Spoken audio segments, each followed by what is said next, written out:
Chers téléspectateurs de Wafrica TV, bienvenue dans la grande question. Nous vous accueillons ce matin pour l'échange sur la thématique philosophie et écologie. Nous nous rendons compte en cette période que le concept d'écologie traverse pratiquement tous les concepts de développement et il semble que c'est le maître mot pour pouvoir valider un projet. Vous déposez un projet auprès d'une agence des Nations Unies et on vous demande toujours quelle est la dimension écologique de votre projet. Nous voulons, avec les philosophes que nous avons invités, discuter de cette question et voir quelle est la marge de manœuvre qu'il nous reste pour que notre économie se développe. Des pays africains qui semblent avoir été corrompus quelquefois ou bien embrigadés par ce concept qui met des limites, qui nous met des mesures dans nos efforts de développement. Bonjour, professeur Mouchili. Bonjour et merci de m'avoir invité à cette émission. Merci infiniment, professeur. Bonjour, docteur Ndi. Bonjour. Merci. Nous allons discuter ce matin du thème philosophie et écologie, parce que nous voulons aller au fondement du concept pour essayer de comprendre de quoi il s'agit. Docteur Ndi, je vous laisse la parole pour commencer. Qu'est-ce que l'écologie? Oui. Si nous devons parler de l'écologie aujourd'hui, c'est essayer de rentrer dans la nouvelle vision de l'histoire de l'homme face à, ou bien des rapports de l'homme vis-à-vis de la nature. Parler de l'écologie, c'est pour certains une prise de conscience de ce que notre présence dans le monde peut être une menace pour l'environnement, une menace pour notre avenir. Parce qu'il faut savoir que l'idée de l'écologie vient de ce qu'il faudrait limiter l'action de l'homme vis-à-vis de la nature, protéger cette nature de peur que l'homme puisse la détruire et s'auto-détruire lui-même par conséquent. Et aussi, l'idée de l'écologie voudrait, ou bien l'écologie voudrait que l'on mette la nature en avant parce que c'est le lieu dans lequel nous pouvons vivre et que si nous perdons cet espace, nous perdons en même temps les possibilités d'existence de notre espèce. Alors l'écologie, comme vous l'avez dit au départ, devient donc présente dans toutes les questions politiques, de plus en plus, dans toutes les questions politiques, parce qu'on estime qu'il faudrait prendre des mesures pour que l'humanité ne disparaisse pas. Alors, derrière cette idée, il y a une volonté, bien, j'ai envie de dire, une bonne intention. La bonne intention, c'est qu'il faudrait préserver l'homme de sa disparition en préservant la nature. La bonne idée aussi, c'est ce qu'on estime comme bonne idée, c'est qu'il faudrait limiter le pouvoir de l'homme pour qu'il ne puisse pas détruire ce qui lui a été donné, c'est-à-dire la nature. Alors, nous voyons là naître une nouvelle éthique, parce que c'est là, il y a une sorte de morale qui porte l'idée de l'écologie, c'est qu'il ne faudrait pas seulement veiller sur les rapports, les bonnes relations entre les hommes, mais surtout sur les bons rapports entre l'homme et l'environnement, entre l'homme et la nature. Il faudrait certainement penser que si on a la bonne idée de protéger la nature, certainement on pourrait aussi s'auto-protéger. L'éthique de l'avenir, on va avoir des concepts nets tels que l'éthique de l'avenir. Ça veut dire qu'on doit veiller sur ce que nous faisons aujourd'hui afin que cela ne porte pas préjudice à l'avenir aux générations futures. Alors, nous allons voir des concepts tels que le principe de précaution. Le principe de précaution qui a été mis en place par l'Allemand Konrad von Moltke, qui en 1976 qui pensait qu'il faudrait donc que nos actions puissent tenir compte.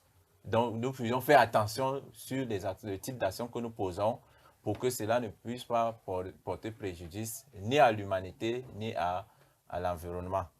Nous aurons aussi un autre philosophe allemand tel que Hans Jonas, dans son ouvrage qui a été très célèbre et très répandu, Principe responsabilité, pour montrer que l'homme a la responsabilité, non seulement de lui-même, mais aussi la charge de l'environnement qui l'entoure.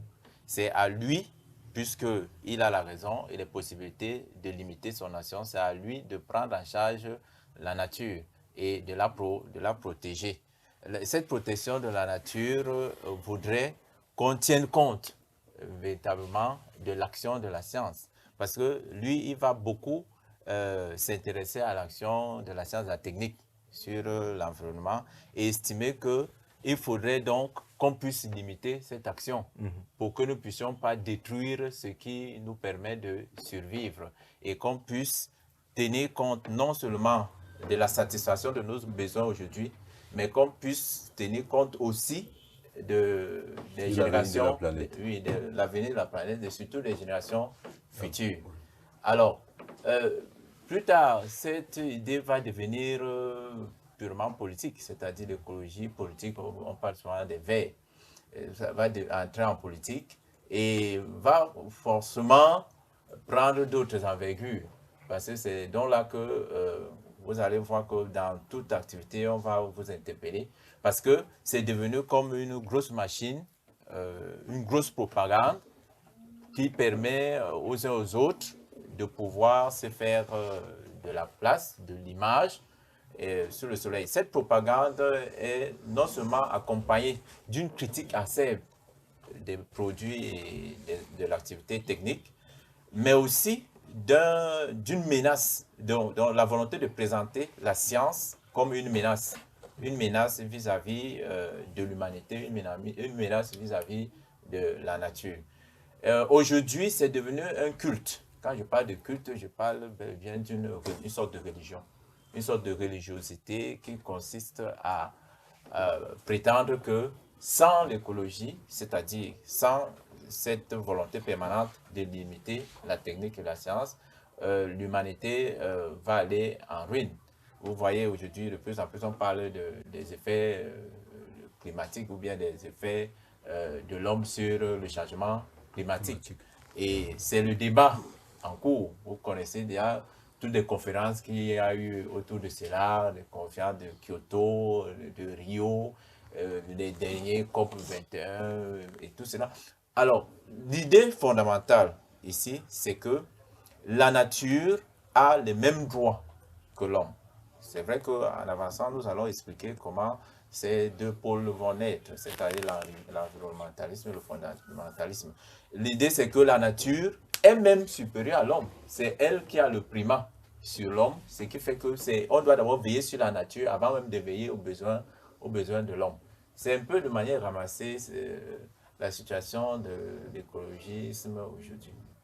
Professeur Mouchel, est-ce qu'on peut considérer que l'écologie, c'est une grande prise de responsabilité de la part des humains qui désormais ne doivent plus compter sur un Dieu qui préserve la planète, qui organise comment les choses doivent se passer. C'est l'homme qui, est-ce qu'on peut dire que c'est l'homme qui prend conscience du fait qu'en dehors de lui, il n'y a pas d'autres entités sur laquelle il pourrait compter pour survivre?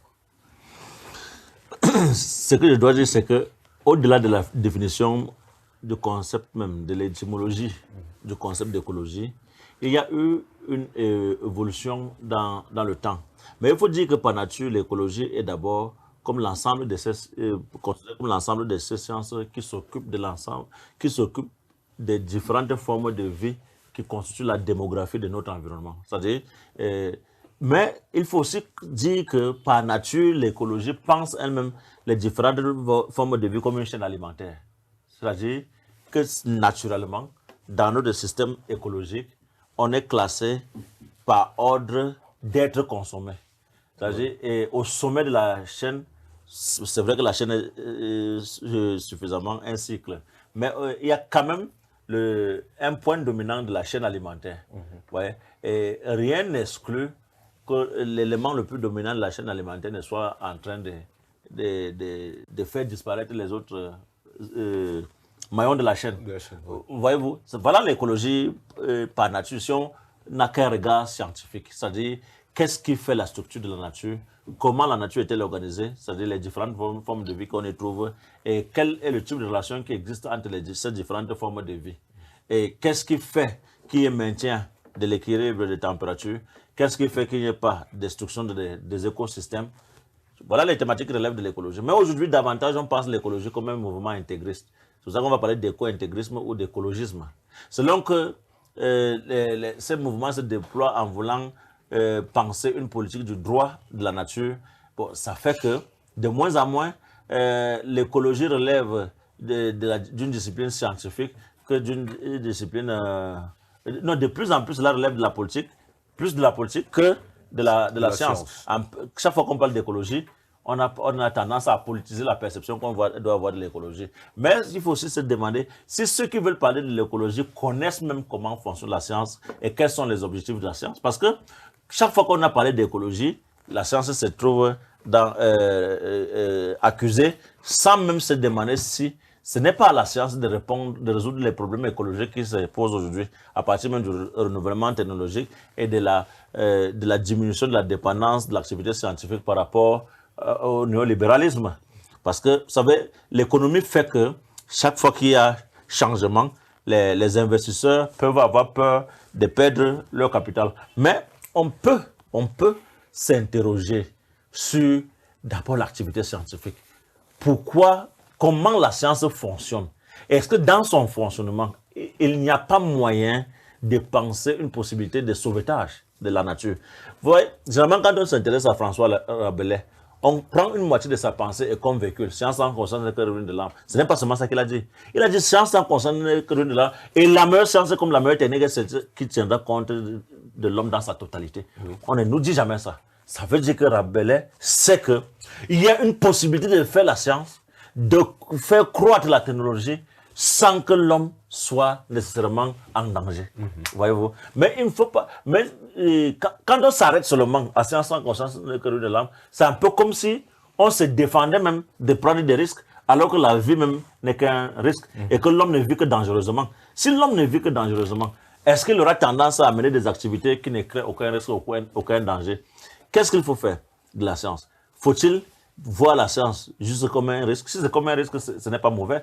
C'est quand elle devient une menace que ça peut porter à interrogation. Mais pour l'instant, est-ce qu'on a exploité toutes les possibilités de la science pour commencer déjà à croire qu'il faudrait qu'on ne s'arrête pas à l'écologie, mais qu'on arrive à un niveau intégriste tel qu'on commence à critiquer tous les gouvernements possibles?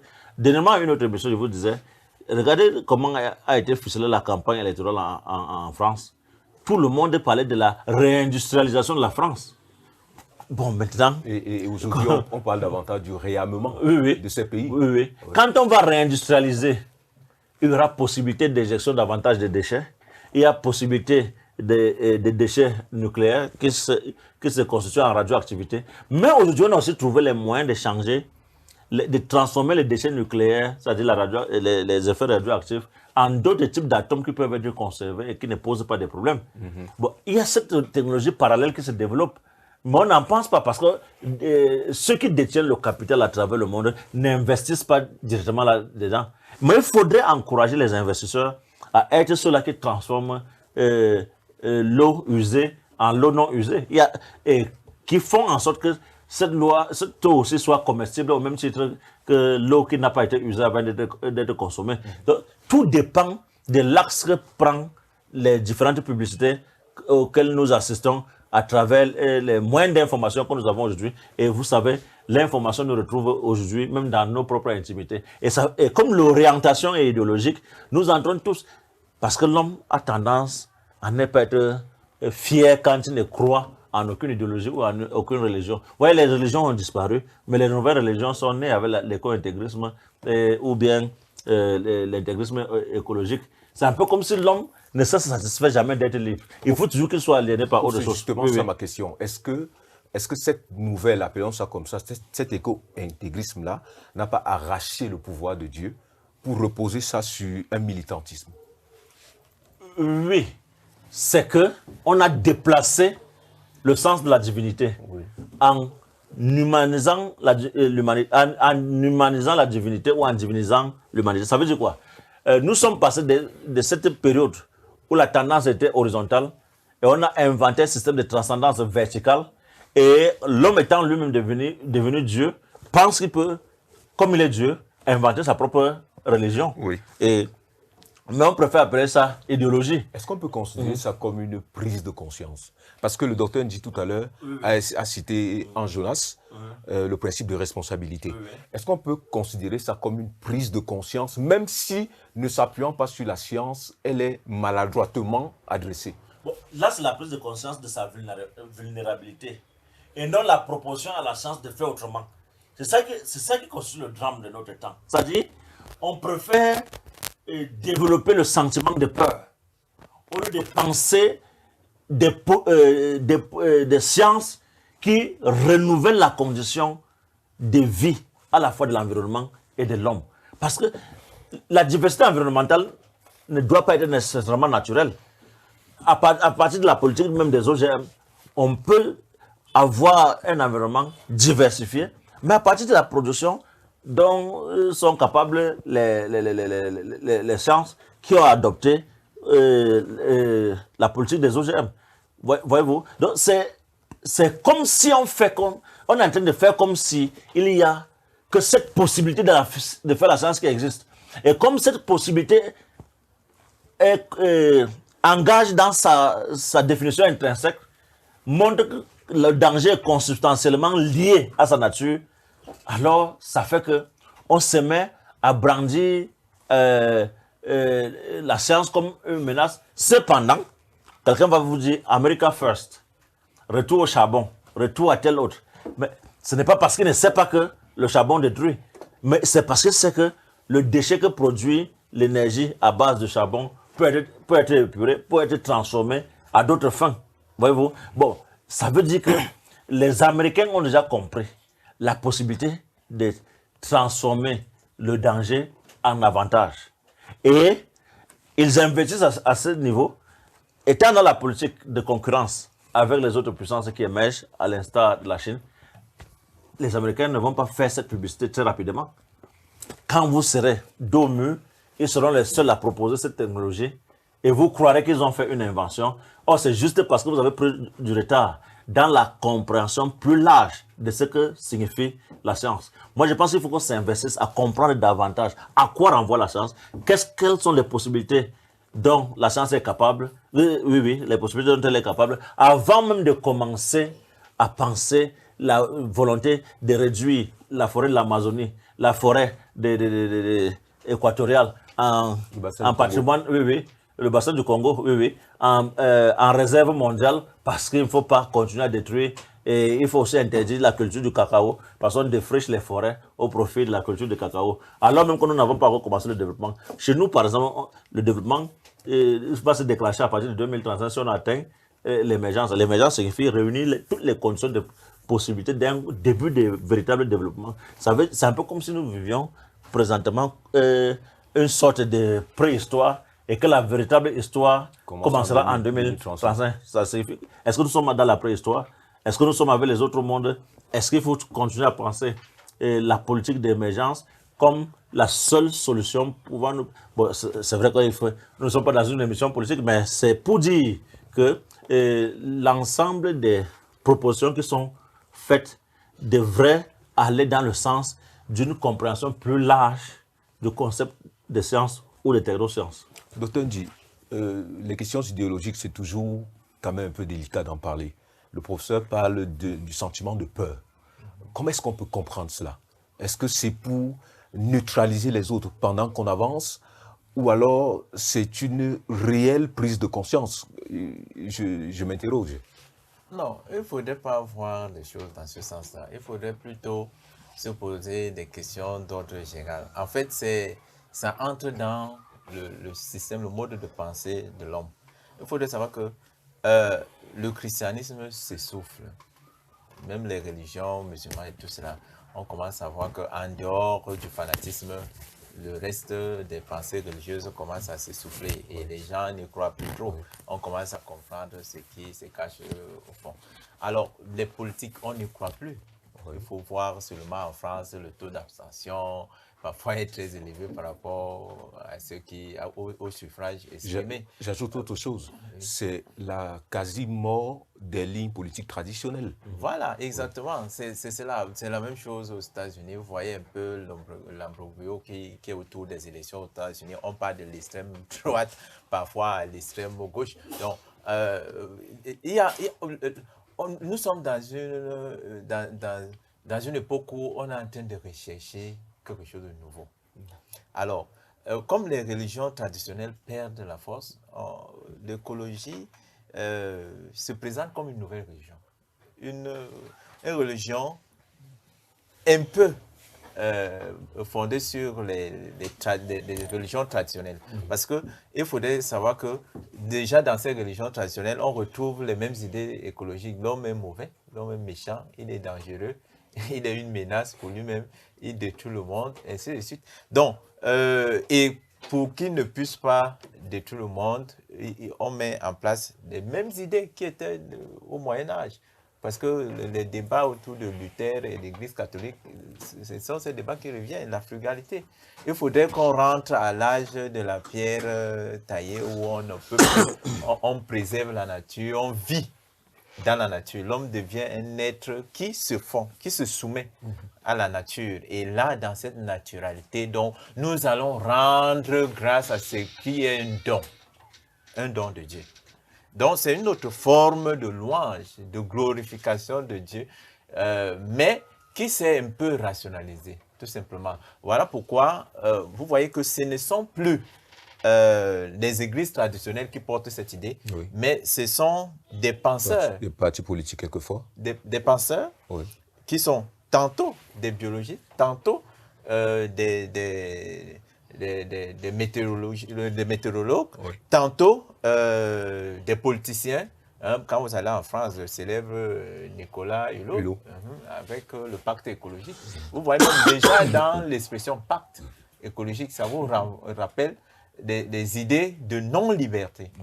Quand vous connaissez le pacte de Hopf, tout ça. Donc, on doit imposer à l'esprit qui n'est pas en mesure de comprendre et de résoudre ces problèmes. Parce que c'est ça le mal de l'écologisme aujourd'hui, c'est que on prétend que l'homme n'est plus en mesure de réfléchir pour résoudre les problèmes auxquels notre univers ou bien notre monde fait face. Ou bien même, si nous sommes responsables de quelques dégâts sur la nature, nous ne sommes plus capables de résoudre ce problème. Ce qu'on pourrait faire, c'est de s'abandonner à la nature. Donc, c'est une sorte de religion dans ce cadre-là. C'est une religion. Toute religion porte forcément une idéologie. Vous allez donc voir, chacun va de son sens. Mais ça cache aussi une sorte de brutalité. La brutalité, cette violence consiste à éliminer tout discours qui pourrait prouver le contraire. Parce que vous allez voir que si vous vous levez pour montrer que c'est mauvais, que ce n'est pas la bonne voie, ce n'est pas la bonne direction, mais si vous êtes scientifique, vous êtes directement traité de non-scientifique ou bien de dangereux scientifique ou bien de celui qui ne comprend pas bien de quoi il est question. Si vous êtes politicien, on risquerait de vous mettre à l'écart. Voilà pourquoi tous les politiciens profitent de cette situation, sachant bien que c'est erroné, mais ils vont courir. Vous voyez que c'est ce qui avait fait la puissance de Nicolas Hulot en France. De Nicolas Sarkozy, les Ségolène Royal sont allés vite ratifier pour les élections, sachant qu'ils vont tirer profit de cela. Donc, derrière, il y a une sorte de manipulation, une violence aussi médiatique qui porte cette idée-là. Parce que vous allez voir des chaînes qui vont être comment on appelle les Oacha, c'est voilà, où on va vous matraquer ces idées en permanence. Vous savez que le fameux Nicolas Hulot dont je parle, il avait une émission qu'il présentait dans cette chaîne. Je n'ai rien contre la chaîne, mais je veux seulement dire, il y a un matraquage médiatique. Même les chaînes traditionnelles trouvent leur part Pas dans ce jeu-là. Donc, le problème n'est donc pas de penser que peut-être c'est une idéologie. Là, c'est une idéologie. Puisque cette idéologie refuse même ou rejette ou conteste même la pensée scientifique. Oui. Dès que la science prend la parole sur des questions écologiques, elle est presque huée. Hein? Elle est même rejetée, contestée, méprisée à la limite. Même lorsqu'elle propose des solutions, le professeur le disait maintenant, des solutions pour recycler, que ce soit le CO2, tout cela, parce que les ennemis de ce mouvement, c'est justement le CO2 que l'homme produit et le nucléaire. On va montrer le nucléaire comme la menace la plus présente de notre temps et les questions du changement climatique et qu'on va forcément associer sur les dangers de l'eugénisme ou bien de la génétique. Donc, le génie génétique représente une menace. Le professeur parlait tout à l'heure des OGM. Alors, on ne creuse pas en profondeur pour voir quels sont les problèmes que les OGM peuvent résoudre. Aujourd'hui, tout le monde est d'accord avec la guerre en Ukraine que nous sommes face à non plus à une menace d'ordre naturel ou bien la nature qui va disparaître, mais que l'homme ne pourrait plus manger parce qu'il y a une crise généralisée en produits de première nécessité. Mais comment on peut résoudre ce problème? N'est-ce pas que les OGM seraient donc une solution plus adaptée à des questions auxquelles nous faisons face et auxquelles tous les États vont faire face peut-être dans les 2 décennies à venir. Parce que cette guerre déclenche, vous avez vu dernièrement, je crois c'est l'Inde qui avait suspendu ses exportations de blé. Donc, nous entrons dans une guerre qui n'est plus purement militaire, mais qui n'est plus seulement même économique, qui est même une guerre alimentaire. Parce que l'homme ne pourra même plus trouver de quoi manger. Alors qu'on peut produire du maïs même dans le désert si on prend la peine de réfléchir profondément là-dessus. Il suffit de voir ce que Israël fait alors que c'est un État presque désertique. Alors, la question fondamentale ici, c'est est-ce que l'écologie telle qu'elle est présentée peut être la solution telle qu'on le prétend? Et là, je dirais non. L'écologie doit se réformer. L'écologie doit entendre le discours de la science.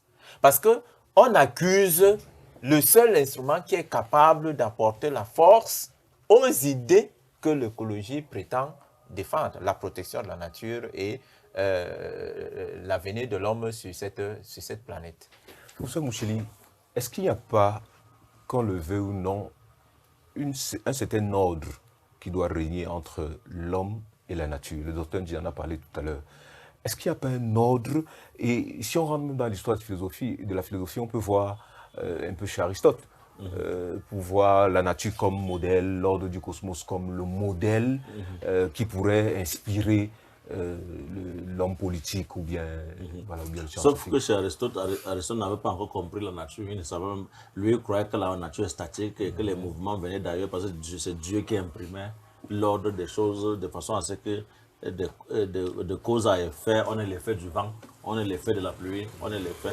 Mais tout ça partait de la première cause, causante, non causée. Mais il ne nous disait pas combien de fois faut-il de causes pour arriver à la cause causante, non causée. Donc c'était une philosophie qui n'avait pas suffisamment de points scientifiques pouvant lui permettre de penser la nature en toute objectivité. Parce que c'est une philosophie plus subjectiviste que objective.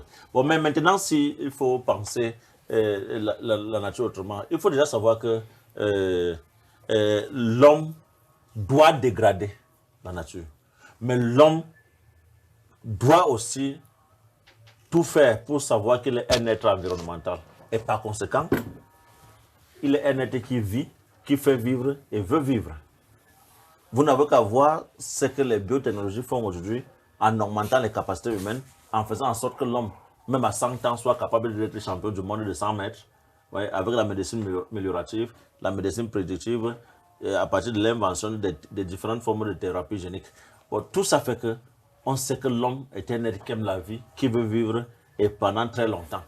Mais maintenant, qu'est-ce qui fait problème? Et le docteur vous a dit il y a un ensemble de mouvements idéologiques qui occupent les médias. Bon, il n'y a pas de mouvement scientifique à travers le monde occupant les médias. C'est-à-dire, ce ne sont jamais les scientifiques qui sont en train de se plaindre. Ce sont toujours ceux qui veulent donner des leçons. J'ai pris une fois ici l'exemple du problème de l'amiante dans la construction des bâtiments aux États-Unis et en France dans les années 70 et 80. Ceux qui ont lancé la lettre étaient des journalistes et des hommes politiques. Mais les scientifiques leur avaient dit ça ne crée aucun problème. Plus dans 1 mètre cube d'air, on n'a que 0, la quantité d'air. La quantité d'amiante qu'il y a dans 1 mètre cube d'air n'atteint pas 0,005% dans la quantité de cette terre qui est évaluée en mètre cube. Mais on comprend le scientifique après déjà avoir détruit. Il est question de savoir si le monde veut évoluer en écoutant aussi le point de vue du scientifique. Parce qu'il ne suffit pas de faire la science pour être capable de dire la totalité de ce qu'est l'homme. Parce que ce n'est pas la science qui nous permet de savoir si on doit décider d'être des hommes de démocratie ou de dictature ou d'oligarchie. Là, c'est une liberté humaine qui s'exprime dans la tendance comportementale liée à notre intelligence, mais qui dépasse le seul cadre de la science, qui est aussi un problème rationnel. C'est-à-dire, les modes de vie que choisissent les hommes répondent à des questions précisément rationnelles. Et comme la rationalité n'est pas que l'expression de la science, et qu'il y a une pluralité de rationalités parce que chaque discipline voudra, à partir de ses canons, mais fondés en objectivité et en nécessité ou en universalité, parler de l'homme de façon valable. Mais aucune science, ou bien aucun type de savoir ne pouvant nous dire ce que l'homme en totalité sera obligé, pour avoir une vision plus élargie de la conception qu'on a de la vie, de s'étendre à d'autres disciplines. C'est pour cette raison qu'aujourd'hui, la philosophie serait devenue un savoir de musée si elle ne s'était pas ouverte à la science, surtout à partir du 19e siècle avec les progrès scientifiques et techniques, où le scientisme a suscité un grand espoir pour l'humanité et où on a vu le discours philosophique reculer, et on a même eu l'impression qu'il s'agissait désormais d'une discipline inutile. Or, malgré le développement de la science, la question du sens même de l'existence, la question de l'avenir de l'homme dans ce contexte scientifiquement déterminé continue à se poser. Et ce sont des questions qui relèvent de la métaphysique. Et ces questions relèvent de la métaphysique, non pas d'une métaphysique subjective ou subjectiviste, comme à l'époque de Platon et bien d'autres, mais il s'agit ici d'une métaphysique objectivement rectifiée, c'est-à-dire à la manière de Gaston Bachelard. Et cette métaphysique objectivement rectifiée doit nous permettre de penser une vie qui se mène dans la violence des applications méthodiques de la science, je vous en prie, de la science. Parce que la science, telle qu'elle va vers le réel, la science ne caresse pas le réel. La science traque le réel. La science, dans sa méthode, est fonctionnellement violente. Mais cette violence n'est pas de nature à annihiler notre existence. Parce que pour comprendre ce que constitue la nature, il faut retourner et retourner celle-ci dans tous les sens. Pour qu'à un moment donné, elle nous livre un aspect de ce qu'elle n'est pas. Parce que même quand on a utilisé la nature pour pouvoir la comprendre, la nature elle-même résiste et ne nous dit pas ce qu'elle est dans son état initial. Ce que nous savons de la matière, c'est un aspect de ce que la matière n'est pas. Ce n'est pas ce qu'elle est. Nous voulons savoir ce qu'elle est. Et pendant aussi longtemps qu'on n'aura jamais compris ce qu'est la matière dans son état initial, ça signifie qu'on restera à laboratoire. Mais on sait aussi à partir d'aujourd'hui qu'à l'échelle de l'infiniment petit, on ne peut pas percevoir ce qu'est une chose avant le contact des instruments avec cette chose. Bon, qu'est-ce qu'on fait? On continue à chercher pour avoir plus de précision, pour avoir plus de capacité à prédire. Bon, est-ce qu'il y aura possibilité de faire une science au degré zéro de risque? Impossible. Qu'est-ce qu'il faut donc faire? C'est à ce moment qu'au lieu de penser une éthique a priori, à partir d'un certain principe de précaution ou principe de responsabilité, qui veut envisager une éthique avant la lettre, c'est à ce niveau qu'on fait fausse route. Et je pense que le commun des mortels, en critiquant vertement les positions d'un Trump, bon, je ne sais pas si c'était parce qu'il est violent dans sa politique ou c'était parce que objectivement, il ne devrait pas penser comme il pensait. Moi, je pense que dans certaines conditions, America First, en renouvelant les pôles de technologie déjà fermés parce qu'on disait ça pollue, ça. Mais je pense moi pas que quand on est un investisseur, quand on travaille, parce que les investisseurs dans ce type de pays travaillent en collaboration avec les scientifiques et ils comprennent ce que les scientifiques disent de la loi de la nature et peuvent, on doit d'abord s'interroger, est-ce que ce qu'il dit est faisable? Et si c'est faisable, est-ce qu'il ne s'engage pas à créer plus de risques ou alors plus d'aléas qui pourraient peut-être continuer à nous mettre en danger? Mais ce qu'il a fait, est-ce que ceux qui sont arrivés en ce moment ont dit non, non, on reprend, on referme tout, on recommence? Non, ils n'en parlent pas, mais ils sont dans la même trajectoire. dans la même trajectoire. Bon, est-ce que celui-là a été plus mauvais parce qu'il en parlait? Est-ce que ceux d'aujourd'hui sont plus bons parce qu'ils le font mais sans en parler? Ce qui est sûr, c'est que la crise de 2008, la crise financière de 2008 a révélé la fragilité d'une économie fondée essentiellement dans la spéculation. Il faut réindustrialiser. Mais qu'est-ce que l'industrie dans le contexte où nous faisons face à l'augmentation des températures, à la possibilité de précipiter la mort de la Terre? Parce que la Terre est un être vivant. Qu'est-ce qu'on peut faire? Nous pouvons exploiter les données, les données de la physique des systèmes complexes avec Giorgio Parisi. Nous pouvons exploiter ce que Claude Allègre dit du renouvellement technologique parce que la technologie ouvre plusieurs perspectives et il y a moyen même de maintenir le capitalisme ambiant, même en renouvelant. Il faut qu'on crée moins de peur dans l'esprit des investisseurs. Il faut que la publicité ne consiste pas à faire passer des idéologies rétrogrades. Parce que l'avenir de l'homme est dans la science. Voyez-vous, quel que soit ce qu'on peut dire, il n'y a pas d'avenir en dehors de la science. Parce que c'est la science qui va élaborer le terrain, le nouveau terrain de vie. Et c'est la science qui va penser comment faire face à une écologie ou alors un système, un écosystème qui a tendance à se dégrader. On peut résoudre la question de la déforestation à partir des OGM. On peut reboiser les endroits déjà déforestés en pensant des OGM qui pourraient remplacer le plus rapidement possible ce qui a déjà été détruit. Donc, ne faisons pas comme si la science avait produit sa seule possibilité d'être. À partir du moment où nous savons qu'elle a plusieurs autres possibilités qu'elle peut produire, alors cherchons à sortir d'un unanimisme qui ferait en sorte que nous tous, nous soyons embarqués dans la nouvelle religion qu'est l'éco-intégrisme. Docteur dit, l'avenir de l'homme est dans la science. La science doit certainement s'occuper de l'écologie, mais peut-être qu'elle devrait aussi s'occuper de l'économie, parce que finalement, on a l'impression que l'économie, c'est l'économie qui fait peur et bouscule et suscite les courants intégristes écologistes. Oui, tous ces courants écologistes sont des ennemis de la croissance. Hein. On va toujours présenter la croissance comme le danger, la menace, le développement, le progrès. Tout cela représente une menace pour l'humanité. C'est pourquoi j'ai parlé de frugalité tout à l'heure. Oui, oui. Donc, l'idée ici, c'est qu'il faudrait arrêter toute la production ou alors la rendre totalement négligeable. Mais attention, surtout pour des pays en voie de développement.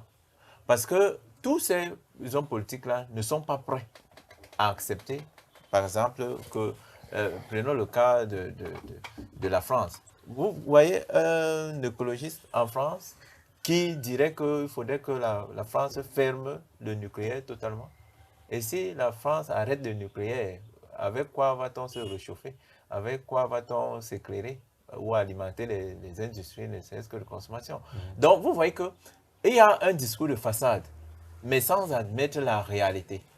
Et maintenant, dans ce discours de façade, on habille un peu de l'alarmisme, un peu catastrophisme, un peu, vous parlez un peu comme Dominique Lecourt, et on présente cela au monde entier comme c'était la réalité. Il y a même de l'hystérie totalement, puisque ces dernières années, on a vu des activistes tels que la jeune suédoise Greta Thunberg, qui a été portée aux yeux du monde comme modèle, une fantaisie totalement ahurissante. On ne sait même pas ce qu'on veut dire. Donald Trump avait un peu raison de dire que cet enfant, sa place est dans les salles de classe. Parce que justement, avec un peu de culture scientifique, elle aurait compris qu'elle faisait fausse route et qu'elle devrait peut-être faire de bonnes études pour être utile non seulement à l'Europe, mais aussi à sa nation, la Suède.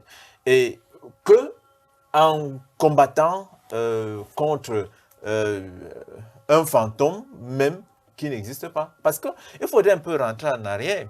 Lors de la conférence de Kyoto, il y a eu une convention qui a été signée que les Américains n'ont pas signé, le professeur le disait tout à l'heure. Derrière la stratégie américaine, il faut aussi savoir que le reste du monde entier réagit parfois par dégoût des États-Unis.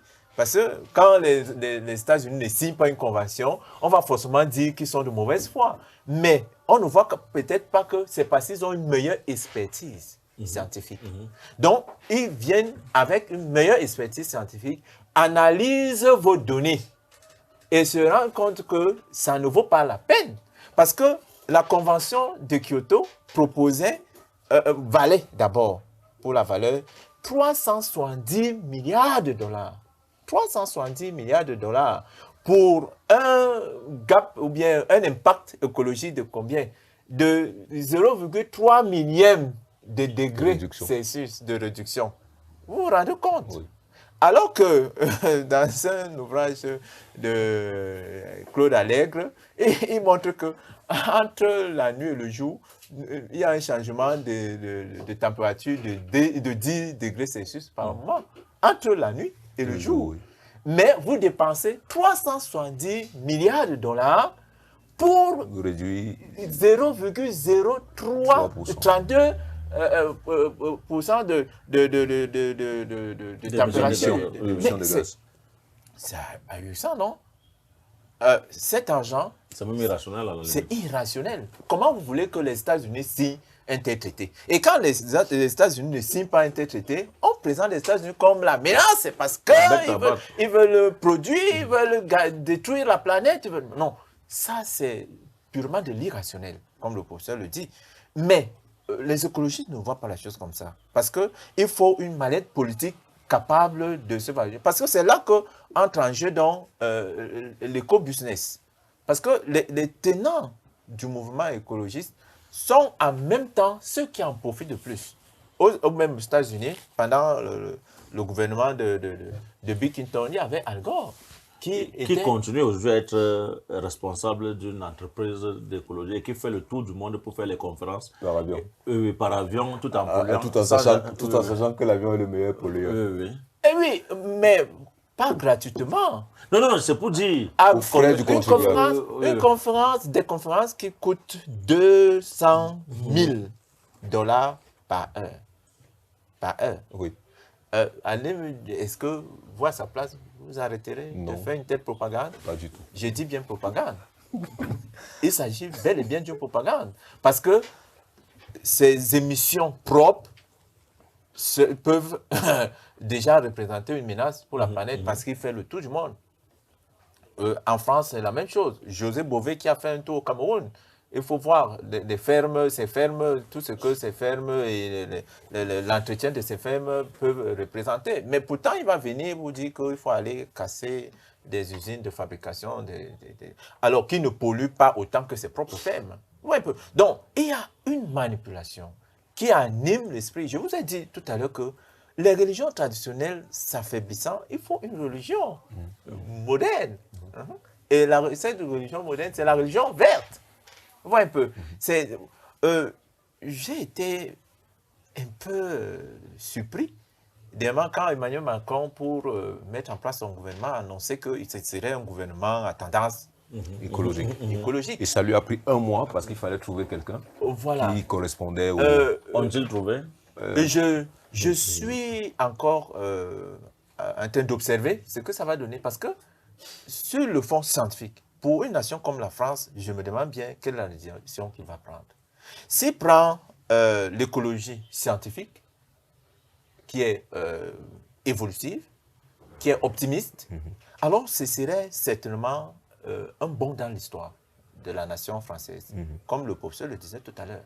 Il aura placé la France certainement à 50 ans en avance sur les autres nations occidentales, telles que par exemple l'Allemagne, qui s'est laissée enfermer dans cette politique pendant longtemps et qui est en train de faire des frais avec la guerre en Ukraine, qui a réalisé qu'il ne fallait jamais fermer les centrales nucléaires. Donc, alors, j'espère, je ne suis pas son conseiller, mais j'espère qu'ils vont orienter cet écologisme dans le sens de l'écologie scientifique, c'est-à-dire donner donc des financements aux chercheurs pour résoudre des problèmes de ce qu'on présente comme des dangers de l'homme.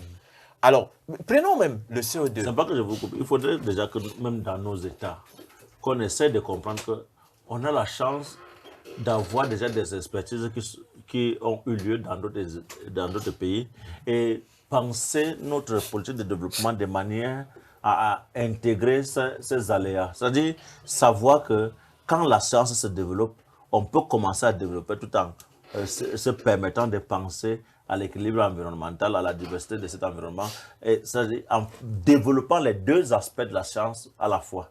Ne pas attendre qu'on soit acculé par les ordures, c'est-à-dire la poubelle, pour commencer à penser à la gestion de la poubelle. Non. Bon, donc, nous avons donc, l'Afrique est désormais le continent qui peut se développer en devenant même une source de prise de conscience pour les autres continents. Voyez-vous, eux, ils sont bloqués, presque. Mais, heureusement, la science réfléchit à des alternatives. Mais qu'est-ce que nous faisons? Nous subissons seulement cet aspect publicitaire qui nous maintient dans la caverne du sous-développement. Voyez-vous, ça veut dire qu'on veut même que nous ne développions pas les technologies les plus à la pointe pour être capables de faire face aux difficultés ou aux défis à relever pendant qu'on est en train de se développer. Puisque derrière nous sommes un marché, c'est tout à fait logique. Et même la science, il y a cette dimension. Et la science on n'investit dans la science aujourd'hui que par rapport au secteur porteur. Et je voulais poser la question, docteur, tu permettez que j'embraye avec le professeur. Si on doit réfléchir sur l'écologie, ou bien sur l'écologisme, ou bien sur l'éco-intégrisme, disons ce qu'on veut, est-ce qu'il ne faut pas tout de même, face à la violence de l'économie, réfléchir quand même? Parce que dans la logique traditionnelle de consommation de l'homme, on savait, c'est du sens commun, que l'homme consommait en fonction du besoin qu'il avait. On est arrivé à une économie qui a changé de sens. L'économie crée le besoin chez l'individu. Donc on rentre dans une insatiabilité qui va faire qu'à un moment donné, est-ce qu'il ne faut pas tout de même, et c'est là ma question, tout de même réfléchir, philosopher sur l'économie? Justement, et je vous l'ai dit, c'est dire que le renouvellement technologique n'est pas un handicap à la croissance économique, même si on veut rester dans le néolibéralisme.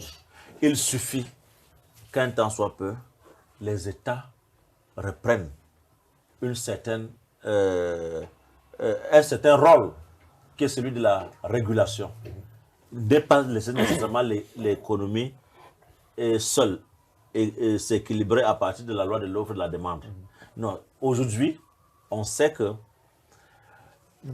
dans tout le secteur économique, on développe l'impression qui devient une conviction selon laquelle c'est en changeant des modèles économiques ou bien des modèles de pratiques scientifiques, les économies fortes actuellement peuvent tomber.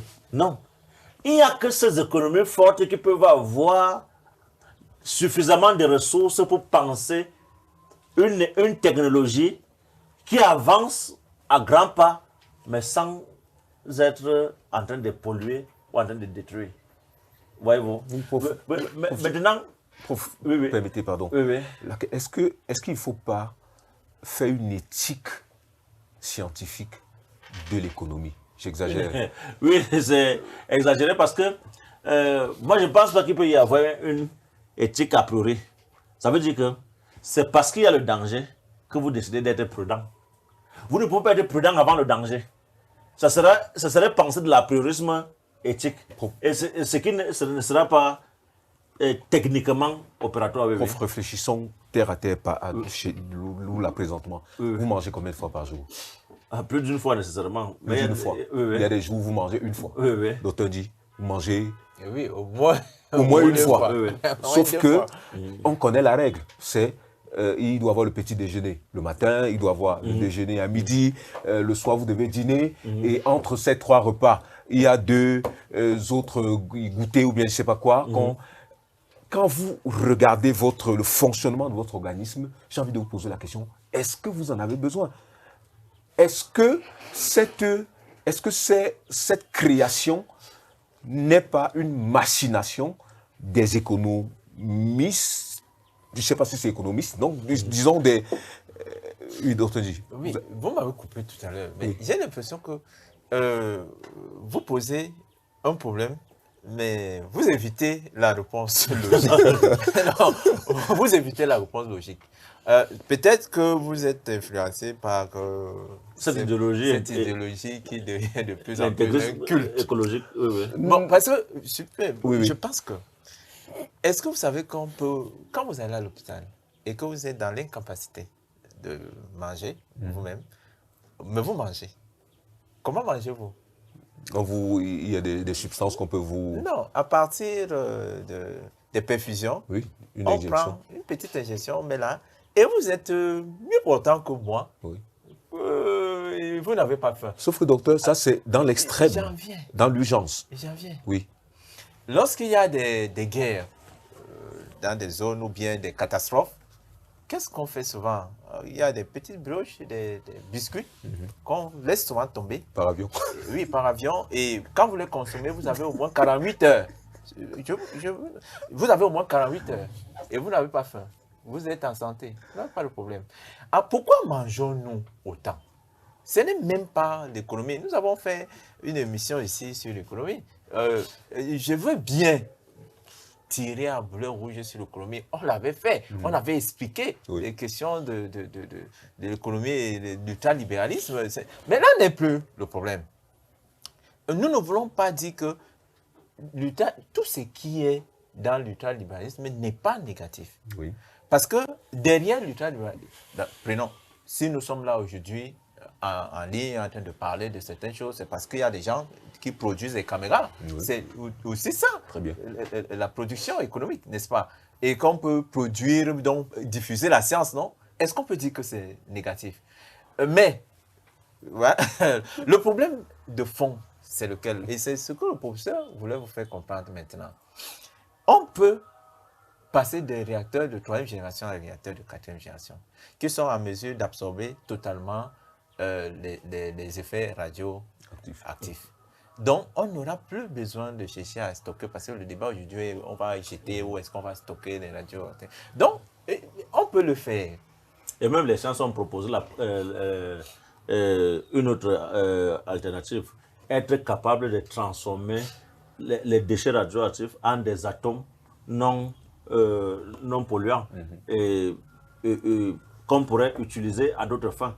Ouais, c'est que il faudrait, moi je dis, nous faisons face à la science à partir des critiques sans avoir déjà au préalable compris ce qu'est la science. Parce que on a toujours enseigné la science comme s'il s'agissait de la recherche de la vérité. Non, la science est la recherche des possibles. Mais sauf que la science est très, très élitiste.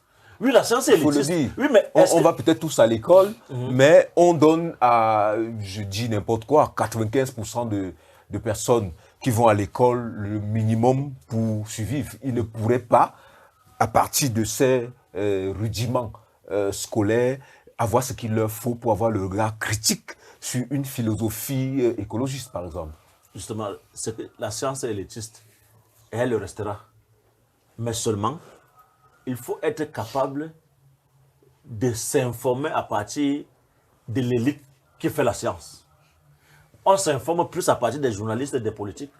qu'à partir de la ressource humaine capable de nous donner la véritable face de la science. J'ai envie de vous poser la question de savoir quels sont, quand vous regardez le monde tel qu'il est dans son entièreté, quelles sont les sphères de vulgarisation de la science. Quand vous regardez les grandes chaînes de télévision, à peine vous avez 15 minutes par jour où des gens peuvent apprendre une notion qui est scientifique. C'est pour cette raison qu'on vous a dit que l'éco-intégrisme étant devenu la nouvelle religion, ayant embarqué avec le système économique qu'est le néolibéralisme, qu'on accuse directement, sans avoir le temps de penser que ce néolibéralisme a été embrigadé par un système, une nouvelle religion. Et parce qu'on ne sait pas ça, on croit qu'il faut, on adresse des critiques maladroites. Parce que qu'est-ce qui pose problème? C'est la non-maîtrise de la signification totale de la science. Même si elle agit de son même total en disant la science a une perception plus vaste. Mais nous choisissons de maintenir la définition que nous voulons avoir de la science dans un seul sens. Et ce sens est ce qui fait en sorte que les Occidentaux sont en train d'encourager le non-développement de l'Afrique. Parce qu'on se dit, vous allez détruire l'environnement. Or, la science a trouvé la solution. L'environnement ne doit pas être nécessairement naturel. On peut créer un environnement à partir d'une artificialisation technique de la reproduction entre des plantes et maintenir un équilibre environnemental. Mais pourquoi on ne nous dit pas, allez rapidement, vous qui n'avez pas encore totalement urbanisé, vers la politique d'exploitation des OGM, pour qu'on ait un environnement diversifié et qui permettait de lutter contre le réchauffement climatique et qu'on n'atteigne pas les 2 degrés de température en 2050. On ne parle pas de ça. Parce que nous sommes un marché pour ça. Oui, nous sommes un marché. Mais seulement, je dis ceci, l'OGM peut constituer un nouveau marché. Je dis, il ne faut pas... Nous avons tablé notre système économique sur la peur des investisseurs. Les investisseurs ont peur de voir varier le marché parce qu'ils ne sont pas sûrs, à partir de nouvelles données, de s'en sortir. Bon, qu'est-ce qu'il faut donc faire? Il faut plutôt leur montrer. Vous voyez, les gens comme Claude Allègre, qui a été ministre de l'Éducation sous Mitterrand, il ne peut plus jamais revenir au pouvoir parce que sa politique scientifique est totalement contraire à celle qui est répandue. Voyez-vous, c'est un Trump qui va demander à la France de s'industrialiser le plus rapidement possible. Nous avons parlé de la campagne électorale en France tout à l'heure. Le leitmotiv, c'était réindustrialiser la France.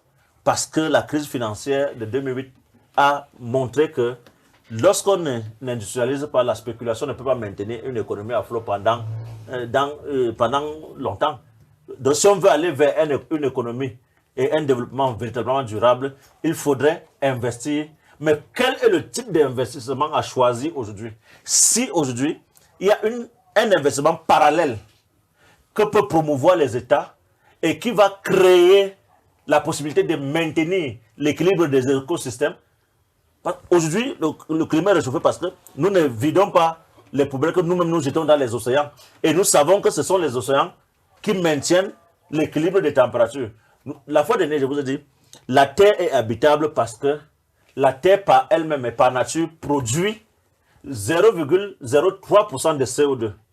Et ce qui fait que malgré la diversité de températures, selon qu'on va dans les pôles, aux zones tropicales, il y a quand même une moyenne mondiale qui se situe entre 18 et 20 degrés. C'est ça qui rend la vie possible. Mais quand vous arrivez à Mars, tout a été brûlé. Et quand tout se brûle, il y a émission d'une forte radioactivité. Le climat à Mars, c'est en deçà de 0 degré. Mais vous ne pouvez pas y vivre. Sauf si vous avez des appareils qui vont vous permettre de respirer en gardant une quantité d'oxygène. Pourquoi? Parce que la Terre ne produit plus aucune quantité de gaz carbonique. Et ces gaz carboniques qui auraient pu créer le lien entre le Soleil et le sol de Mars, ça n'existe plus. Il n'y a plus une nappe radioactive au-dessus de Mars qui crée le refroidissement. Parce que le Soleil étant plus loin de Mars que de la Terre, ça ne peut pas les rayons solaires ne peuvent pas transpercer la couche radioactive qui crée le refroidissement sans être un froid qu'on peut supporter comme on supporte au pôle Nord. Parce qu'au pôle Nord, pour respirer, vous n'avez pas besoin d'un masque parce qu'il fait tellement froid. Et que ça, on est en deçà des 0 degrés. Mais à Mars, c'est un froid qui brûle. Ouais, c'est un peu contradictoire, non? Il fait tellement froid, mais si vous n'avez pas un équipement nécessaire, vous allez brûler de froid. Parce qu'il y a la forte radioactivité qui va vous dissoudre. Encore que, quelle est la menace véritable? Excusez-moi de vous poser la question alors que c'est vous qui devez Non, poser la question. je veux bien. La menace Je veux bien. véritable. Est-ce qu'il ne nous faut pas une éthique humaine de la consommation? Quelle éthique y a-t-il à dire à certains, nous allons polluer et nous allons vous payer? Attendez votre tour, peut-être qu'il ne viendra jamais. Ne vous développez pas et recueillez tout simplement les miettes que nous allons vous jeter pendant que nous polluons. C'est ça l'éthique? Non. Je pose la question de manière Bon, pratique. en fait, est-ce qu'il faut, en fait, je ne vous, dit, je vous est-ce fais pas mal. qu'il faut limiter, par exemple, le nombre de voitures qu'un individu peut avoir? Bon, mais là encore, il faudrait Parce que poser, oui. il faudrait poser la question à la science. Nous voyons aujourd'hui, si nous utilisons encore l'énergie fossile et tout cela, c'est parce qu'on ne veut pas suivre les progrès que la science propose. Aujourd'hui, on peut utiliser l'hydrogène. Aujourd'hui, on peut utiliser des biogaz. Aujourd'hui, il y a tellement de ressources énergétiques qui peuvent nous permettre. Est-ce que vous savez que, par exemple, l'hydrogène est plus flammable que le carburant que nous mettons dans nos voitures? Voilà même pourquoi il faut même réussir à bien le stabiliser pour qu'il puisse être plus utilisé dans nos véhicules. Et que l'hydrogène émet moins de déchets sur la nature. Mais on ne veut pas aller dans ce sens-là. On veut tout simplement vendre le pétrole parce que vous connaissez le lobby du pétrole. Je n'ai plus rien à dire. Et même sans le couper. Vous avez vu le jeune physicien camerounais de 26 ans qui, aux États-Unis, a présenté la possibilité de créer un soleil artificiel et de faire produire de l'électricité dans son village. Il faut voir ça. Qu'est-ce que le soleil utilise comme carburant pour brûler? C'est l'hélium, non? Voilà. Bon, on peut domestiquer dans l'hélium, c'est ça qu'il veut dire. Bon, mais il faut déjà être capable de savoir qu'il y a cette possibilité. Puisque le soleil, à un moment donné, va cesser de briller quand il aura plus de 11 milliards d'années. Parce que la quantité de carburant que le soleil utilise, ça va finir un matin. Mais quand ça va finir, le soleil va devenir un cadavre blanc. Il faudra un relais. Il faudra un relais. Donc, c'est maintenant qu'il faut penser le relais. Il y a des sources thermiques, ça nous le savons, que nous pouvons utiliser pour la production de l'électricité. Nous n'allons pas dans ce sens-là. Et moi, j'ai posé la question tout à l'heure, c'est quelle est la véritable menace? Parce qu'il est difficile de présenter. Il faudrait, je dis bien, j'ai commencé par là. Oui. Nous sommes dans une religion. Il faut faire attention avec la religion. Dans la religion, il y a des déclarations dogmatiques et qu'on impose. Et surtout, le danger de la religion, c'est de faire croire que la raison est inapte. La raison est incapable de comprendre de quoi il est question. Docteur Dieu, au point où ça devient un obstacle épistémologique. Quand vous posez la question dans un sens, vous risquerez vous-même de vous bloquer au point où vous ne pourrez pas comprendre de quoi il est question. Parce que il y a cela 700 millions d'années, la Terre était recouverte de glace. C'était dû à quelle action humaine? Il y a cela 120 millions d'années, l'Afrique de l'Ouest était dans l'océan. C'était dû à quelle action humaine? Vous savez que nous sommes en Afrique de l'Ouest. Donc je parle de nous, au Cameroun. Vous savez que peut-être ici c'était l'océan. Mais qu'est-ce qui a fait que nous puissions être là? Parce que, est-ce que les gens savent, on parle de la couche d'ozone. Est-ce que vous savez que si on enlève la couche d'ozone, nous descendons, la température de la Terre devient à moins 18 degrés. Et que c'est difficilement vivable. Et que c'est à cause de la couche d'ozone même que nous avons un réchauffement de plus 15 degrés. Ça veut dire que quand les gens disent les émissions de gaz à effet de serre, ça va détruire la couche d'ozone, mais si, parce que regardez le mensonge, si on détruit la couche d'ozone, ça crée le réchauffement. Mais si on détruit la couche d'ozone, ça crée le refroidissement. Est-ce qu'on le dit? Pourquoi on dit le mensonge pour la vérité? Alors, il y a un problème. Et d'ailleurs, quand on parle même des gaz à effet de serre, là-haut, il n'y a pas que de gaz, il y a de l'eau. La vapeur d'eau qui monte là, il y a de l'eau au-dessus de nos têtes. Il y a des nuages. Il y a de l'azote. Il y a tellement des éléments qui forment cette couche dite couche d'ozone, où l'ozone ne représente que 0,1%. Mais de quoi parle-t-on? Je pose encore la question, c'est quoi la menace? Parce que tant qu'on ne présente pas la menace, on ne pourrait pas même résoudre les problèmes. Et sauf qu'on présente des fausses menaces. Ce qui fait que quand la science pose un discours rationnel, on ne peut pas comprendre ce discours. C'est comme si on posait des essieux sur les oreilles et on demandait de comprendre quelque chose parce qu'on a posé des faux problèmes.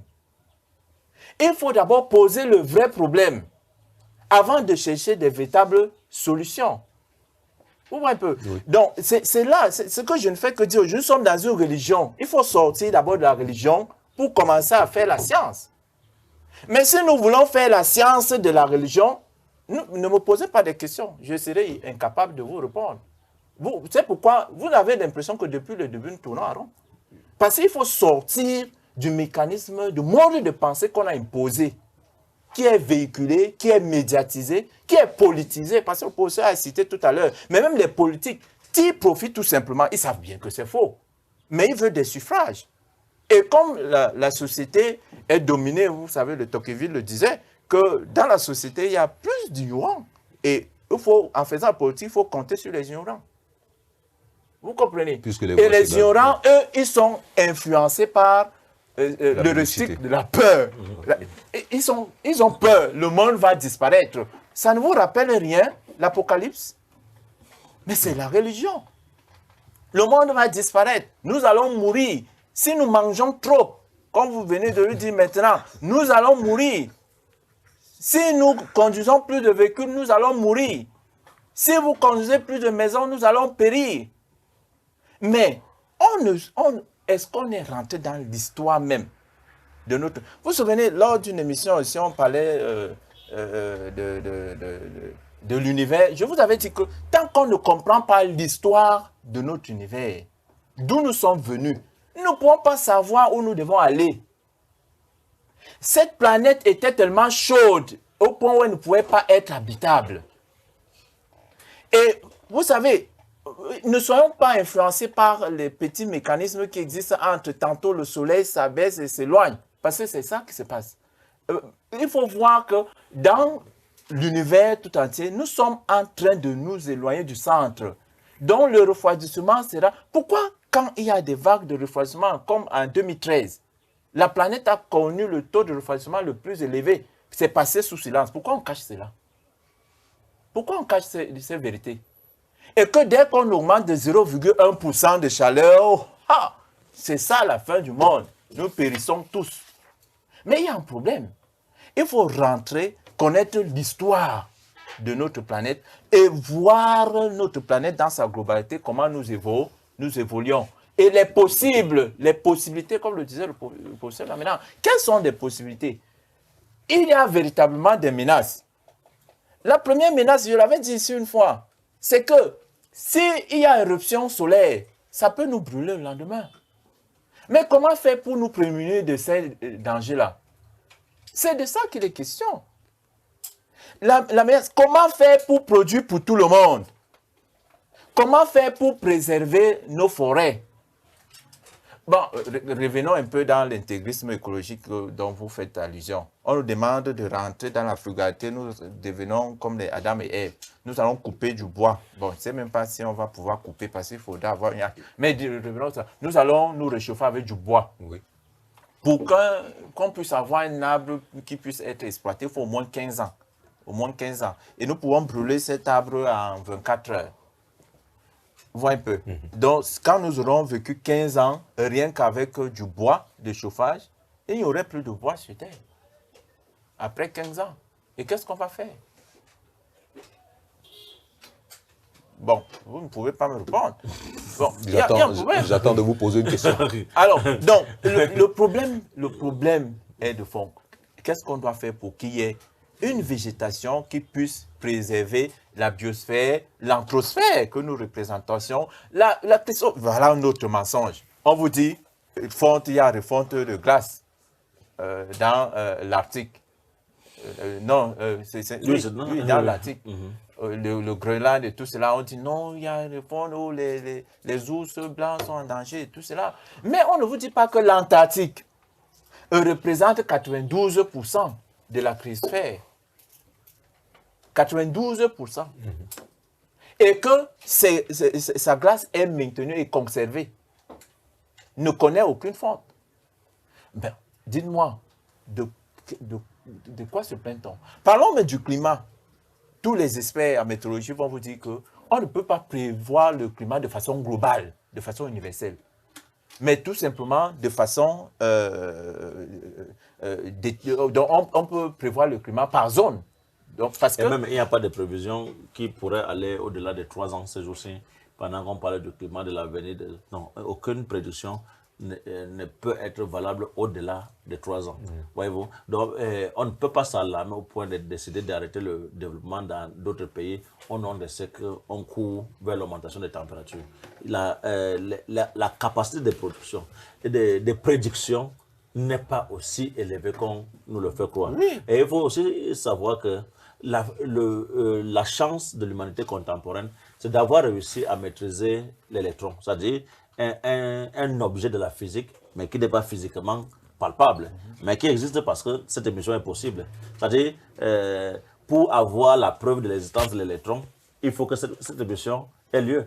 Donc, cette émission a lieu parce que nous connaissons l'électron et que nous le maîtrisons et nous pouvons en faire une exploitation judicieuse dans le sens d'informer le public. Professeur Mouchel, j'ai tout de même question. Est-ce qu'on peut établir une proportionnalité entre la vitesse de la consommation et la vitesse de la recherche scientifique pour être sûr qu'il y a un équilibre, qu'il y a un constant équilibre sur la planète? Non, le problème n'est pas à ce niveau. Le problème est de savoir si la vitesse de la consommation s'équilibre avec la vitesse de renouvellement technologique. C'est-à-dire, oui. Mais seulement, je dis ceci, à partir du moment où l'investissement dépend de celui-là qui pense qu'en renouvelant le sens de l'investissement, il pourrait chuter. On est dans un système scientifique qui considère la possibilité que nous vivons actuellement comme la seule possibilité possible. Vous allez m'excuser pour la répétition. Mais si on sait qu'en toutes circonstances, il y a toujours une possibilité d'ouvrir la recherche scientifique avec un système, à partir d'un système parallèle qui serait un investissement pour le maintien de la vie malgré le progrès de la science. C'est possible. Mais ne voyons pas l'aliénation qui nous amène vers une seule perspective, comme le regard que nous devons avoir sur une science qui est plus complexe que ça. C'est-à-dire qu'il y a beaucoup plus de données, des moyens de s'exprimer. Nous ne critiquons que l'aspect que la science a produit maintenant et que nous avons choisi de maintenir comme le seul aspect possible, alors même qu'il y a beaucoup d'autres aspects que la science peut développer et qui peuvent faire l'objet de grands investissements sans que l'économie libérale tombe. Mais il faut déjà convaincre ceux qui sont chargés de financer, parce qu'ils en ont les moyens, que le changement technologique ne signifie pas fin du capitalisme. Et que le changement technologique est la production par la science de nouvelles possibilités rendant possible le maintien de l'équilibre écologique qui pourrait se maintenir à partir de la réflexion qui nous amène à penser la reproduction des plantes autrement, tout simplement. Mais c'est donc dû à une mauvaise information, au propagandisme actuel qui nous amène à croire que la science a fini de dire ce qu'elle a à dire sur l'environnement. Non, les laboratoires cachent des données d'un niveau d'intelligence qu'on ne peut pas deviner. Sauf que on est dans un laboratoire à une échelle miniaturisée de la conception du monde.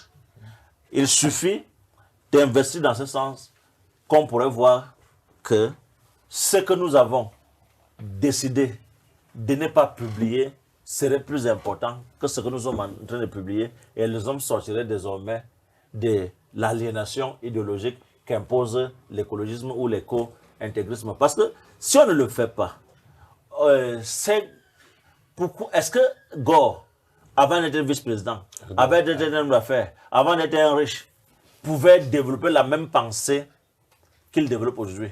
Parfois, ceux qui pensent le monde, ils le font en fonction des circonstances, c'est-à-dire de ce qui est ponctuel. Est-ce qu'on peut envisager la vie de toute une planète seulement à partir des informations ponctuelles? Voyez-vous, c'est un peu comme on dirait au quartier, la vérité finit toujours par triompher. Quand Giorgio Parisi a posé le problème de la physique des systèmes complexes en 1971, personne n'a cru en celui-là. Il fallait attendre le 21, 50 ans après, le 5 octobre dernier, de l'année dernière, pour lui donner le prix Nobel, pour dire non, tu avais raison. Ce n'est pas seulement les hommes qui polluent. Même la Terre elle-même a tendance à disparaître. Et il faut réfléchir à ce propos. Comment ralentir le rythme avec lequel la Terre s'autodégrade? Nous avons vu avec le séisme de 2011 à Haïti, la diminution du diamètre de l'écorce terrestre. Ça veut dire que la Terre, désormais, fait plus rapidement la rotation qu'auparavant. Mais comme nous avons des heures conventionnelles, nous ne voyons pas dans nos montres que les jours ont diminué de durée, dans leur durée, n'est-ce pas? Quand vous voyez une journée c'est-à-dire une Terre qui doit roter autour du Soleil en 24 heures, et qu'on vous dit que le diamètre de l'écorce terrestre a diminué depuis le tremblement de terre d'Haïti, ça veut dire que la Terre étant désormais plus petite par rapport à avant l'année 2011, il y a de fortes chances qu'elle fasse le même tour en moins de 24 heures. Mais comme ce sont des secondes qui ne sont lues qu'à l'échelle du centième, parfois même du millième, on n'a pas l'impression à l'échelle macroscopique qu'il y a ce changement. C'est pour ça que vous verrez, si vous allez, il y a un laboratoire aux États-Unis, j'ai oublié sur ce laboratoire, où il existe la montre, une montre qu'on estime être la montre la plus à l'heure au monde. Vous verrez que l'heure qu'indique la montre là n'est pas nécessairement l'heure de votre... Nous avons inventé un système à partir de conventions. Non, ce ne sont pas des conventions subjectivement établies, mais à partir des paramètres que nous avons obtenus du fonctionnement de la nature à un certain moment. Bon, et il y a des choses qui ne se changent pas aussi de façon brutale. Mais il faut savoir que pour ne pas que les hommes commencent à paniquer, il faudrait donner l'information à petite dose. Quitte à ce qu'un jour, à force de se former, qu'on comprenne que parce que la Terre s'autodégrade, elle peut diminuer en diamètre. Et ça veut dire qu'on a de moins en moins d'espace à occuper, qui sera la Terre ferme. Parce que la Terre, c'est une planète qui voyage dans l'espace dans le temps, c'est-à-dire en expansion. Bon, maintenant, dans ce voyage, où quand il y a tremblement de terre, ça veut dire qu'il y a carrément des éléments de la Terre qui sont détruits et qui se perdent. Et vous allez donc comprendre, dans une certaine mesure, pas nécessairement à partir de cette mesure-là, pourquoi une météorite est capable de tomber sur notre planète. Parce qu'il y a des nuages de poussière qui se font, qui se condensent et deviennent des objets dangereux. Parce que parfois, la distance est tellement longue que l'effet de la pesanteur n'attire pas rapidement ces météorites vers la Terre. Mais ce qui est sûr, la pesanteur par rapport à d'autres planètes ne disparaît jamais totalement. Ce qui fait qu'à un moment donné, des météorites atterrissent sur le sol. Mais sauf que la chance que nous avons de continuer à vivre, c'est que toutes ces météorites qui ont atterri sur le sol, aucune météorite n'a encore eu un diamètre de plus de 3 km. Si une météorite descend pour tomber sur la Terre, possédant un diamètre de 80 km, la Terre disparaît. Parce que le choc sera si brutal que la Terre même va se disloquer avec nous. Donc, la vie tient aussi au hasard de la nature. C'est un peu comme si nous étions le résultat d'un immense bricolage cosmique.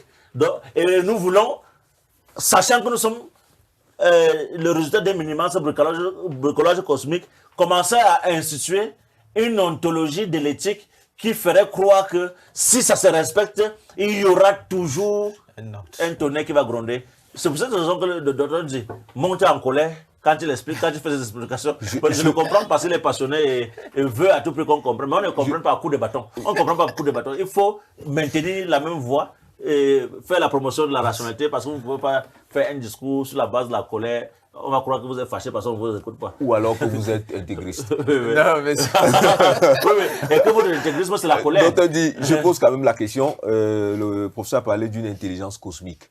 Est-ce qu'on peut quand même penser qu'il y a une relation entre l'être et la nature? Mais puisque, comme le disait le professeur, puisque nous-mêmes, nous sommes le produit de ce chaos cosmique, la relation est même, j'ai envie de dire, intrinsèque, Flagrante. naturelle entre nous et la nature. Mais cela ne veut pas dire que nous ne sommes pas capables de produire des idées qui puissent corriger, donc sortir de ce qu'il a nommé le hasard. Ça veut dire qu'essayer d'éviter ou d'anticiper sur ce hasard-là. Par exemple, quand il parlait des météorites qui peuvent frapper la Terre, on le sait déjà. Le fait que nous savons que cela est possible, alors nous pouvons déjà mettre en place des techniques capables soit d'empêcher cela, soit d'éviter que cela nous arrive. Donc, c'est là la grandeur de l'homme. La grandeur de l'homme. Et il faudrait rappeler que l'Afrique était un continent très chanceux, hein, parce que quand on voit la trajectoire des possibilités de chute de ces météorites, l'Afrique est toujours l'Afrique est toujours sauvée en fonction de la trajectoire. Ce que j'aimerais ajouter, si vous permettez, ce que j'aimerais ajouter, c'est si nous parlons de la science, là, il faudrait aussi faire attention avec les scientifiques eux-mêmes. Parce que plusieurs scientifiques vont vous prouver le contraire de tout ce que nous disons ici aujourd'hui. Mais il faut trouver la raison. La raison, c'est que, comme je parlais de l'éco-business tout à l'heure, ça touche aussi les scientifiques. Oui. On veut soit préserver sa notoriété, on est dans des organismes et on ne peut pas tenir un tel discours. Imaginez si vous êtes à Greenpeace et que vous tenez un tel discours, ça peut être scandaleux. Donc, si vous travaillez avec Greenpeace, vos articles seront soigneusement censurés. Non, vos articles, vos publications seront soigneusement organisées de sorte que ça ne puisse pas dire... heurter la sensibilité de ceux qui pensent que il y a donc ce côté-là, le financement qu'on recherche, la notoriété, et parfois aussi tout simplement la question de champ de recherche, c'est ce qu'on appelle vulgairement en sciences,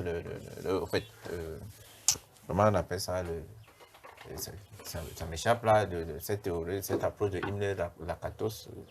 Bon. En fait, c'est parfois un problème de point de vue. On adhère à une logique ou à un club et on est obligé de défendre les idées de cette approche-là, de cette logique de la recherche. Mais ça ne veut pas dire que c'est ce qui est. Ça ne veut pas dire que c'est la seule l'unique solution. Parce que justement, cette logique de la rationalité unique et dogmatique voudrait qu'on ne voit pas les autres champs de possibilités qui puissent être capables de résoudre véritablement des problèmes auxquels notre monde et nous-mêmes nous faisons face. Alors, les solutions sont déjà proposées au préalable et on ne peut que réfléchir en fonction de cette dynamique-là. Et surtout, on brandit constamment la question éthique. La question éthique, la question des valeurs. Le professeur, moi, on en parlait tout à l'heure, la question des valeurs. Comme si la science elle ne représentait pas une valeur. Vous voyez un peu. Donc, quand on parle de valeur, c'est quelle valeur? Je pense que la meilleure valeur qu'on puisse défendre ici, c'est celle qui peut nous mettre à l'abri des dangers qui arrivent. Le grand problème, c'est qu'on déconnecte la signification des valeurs de son origine, qui est le verbe valoir. Qu'est-ce qui vaut pour l'homme? Est-ce que la valeur doit se réduire à la perception d'une éthique de la décroissance ou du sous-développement? Ou bien du même. Oui. Voilà. Donc, il y a là un véritable enjeu. Moi, je pense que pour les scientifiques, c'est un véritable enjeu, une bataille, certainement, contre les idéologies, comme la science s'est toujours battue contre les idéologies. Nous le savons, ce n'est pas la première fois. Et que souvent le discours le plus pertinent de la science n'est pas le discours le plus officiel, le plus diffusé. Ce n'est pas toujours la science dite normale. Vous comprenez? Parfois, il faut voir à côté pour découvrir ce qui est. Mais avec le temps, on réalise qu'on courait dans le vide ou bien qu'on suivait un mauvais chemin. Parce que ce qui est sur l'éco-intégrisme dont nous parlons aujourd'hui ne fera pas long feu. Parce que avec le temps, on va vite réaliser que tout ce qui est autour de ce mode de pensée est beaucoup plus pervers que autre chose. Encore quand vous lisez un ouvrage comme celui écrit par Robert Oppenheimer, La science et le bon sens, et il vous dit, mais si les hommes sont aussi intelligents, pourquoi faut-il que pour se sauver, ils soient obligés de recourir plutôt à ce qu'on en partage avec les animaux, c'est-à-dire l'instinct. Pourquoi? Parce que, comme il dit, ça ne fera pas long feu parce qu'à un moment, l'homme voudra survivre. Et survivre, ce sera d'être capable de développer une agriculture sur un petit espace, mais qui pourrait suffire pour tout le monde qui voudrait s'alimenter. Voyez-vous? Donc, l'avenir de l'humanité, c'est les OGM. Il n'est pas question de penser autrement. Parce qu'en 2050, on aura environ 9 milliards d'habitants sur Terre. Ça veut dire que les terres arables auront diminué, puisque l'urbanisation ayant augmenté, il faudrait bien que les gens continuent à manger. Pour ça, surtout que personne ne peut nous donner la certitude que ce que nous appelons nature aujourd'hui est la nature telle qu'elle existait au départ. C'est une forme de culture. La culture s'est appropriée de la nature pour en faire ce que l'homme souhaitait. Nous sommes à quelques instants de la fin. Je veux quand même remarquer que dans écologie et dans économie, il y a oikos. Si on va à la source grecque du terme, qui veut dire maison. C'est-à-dire, sauf que l'économie, c'est la gestion de la maison en tant que le petit précaré. Et l'écologie va au niveau du biotope. C'est-à-dire qu'on sort de la famille pour aller plus loin. Comme si l'écologie était un prolongement du terme économie. Même si on peut parler, les économistes parlent de l'économie, la macroéconomie ou la microéconomie pour désigner l'une ou l'autre chose. Est-ce qu'on peut quand même trouver une parenté dans ces deux constructions? Vous avez déjà trouvé la parenté en parlant de oikos. Donc vous-même, vous avez résolu le problème. Bon, sauf si vous voulez savoir si votre... C'est davantage pour nos téléspectateurs que je pose la question. Non, la question et c'est vous qui répondez. Non, la question a été posée et vous avez donné totalement la réponse à cette question. Bon, moi, j'ai pris la signification de toutes ces données à partir du temps que nous vivons. Parce que je ne suis pas sûr qu'en partant de l'étymologie grecque ou latine, les gens comprendraient davantage. Mais ce que vous avez dit, c'est absolument ça, la réponse à cette question. Mais ce qu'on doit dire ici, c'est, comme nous sommes, nous, le docteur Ndji et moi, sommes des philosophes, et nous sommes là pour montrer d'abord que on continue la pensée d'Emmanuel Kant, la pensée selon laquelle nous ne sommes pas là pour amener les étudiants ou bien ceux qui nous écoutent, à une philosophie. Nous sommes là pour les amener à philosopher, c'est-à-dire à s'interroger, c'est-à-dire à prendre en charge leur temps à partir de la pensée, par la pensée. Parce que la philosophie, c'est la prise en charge de son temps par la pensée. Nous, parce que tous deux, nous sommes enseignants, nous ne sommes pas là pour aller dire aux étudiants, voilà la philosophie que vous devez apprendre. Mais il est davantage question d'amener les étudiants à comprendre comment philosopher. Pour que chaque étudiant qui entre en philosophie, qu'il en sorte avec une opinion propre et personnelle de soi-même et de sa participation dans le grand monde de la recherche. Il n'y a pas de philosophie qu'on puisse apprendre, on ne peut apprendre qu'à philosophie. Et justement, pour terminer rapidement, Daniel Cohen montre qu'il y a une écologie réparatrice. Il y a une écologie, cette écologie réparatrice est scientifique.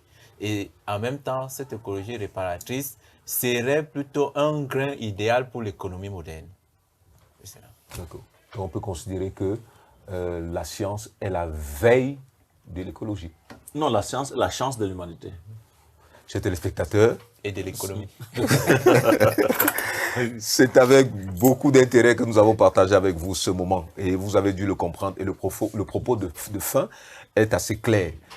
Les profs ne sont pas là pour vous donner, comme dirait le professeur Puzondois, des comprimés de philosophie, mais davantage pour vous donner la possibilité de fabriquer vous-même vos propres comprimés en vous questionnant. On a constaté beaucoup de discours idéologiques qu'il y a sur la question écologique et nous vous invitons à lire pour pouvoir réussir à prendre vous-même votre propre autonomie sur les questions réflexives qui sont les nôtres. Pour préparer cette émission, nous avons nous avons lu La crise de la culture de Hannah Arendt. N'hésitez pas à vous en trouver dans les librairies à travers le monde et ça vous permettra de vous situer. Merci, professeur Mouchini. C'est moi qui vous remercie pour cette invitation. Merci, Dr. Ndi. Merci pour cette invitation. Chers téléspectateurs, à très bientôt sur Africa TV.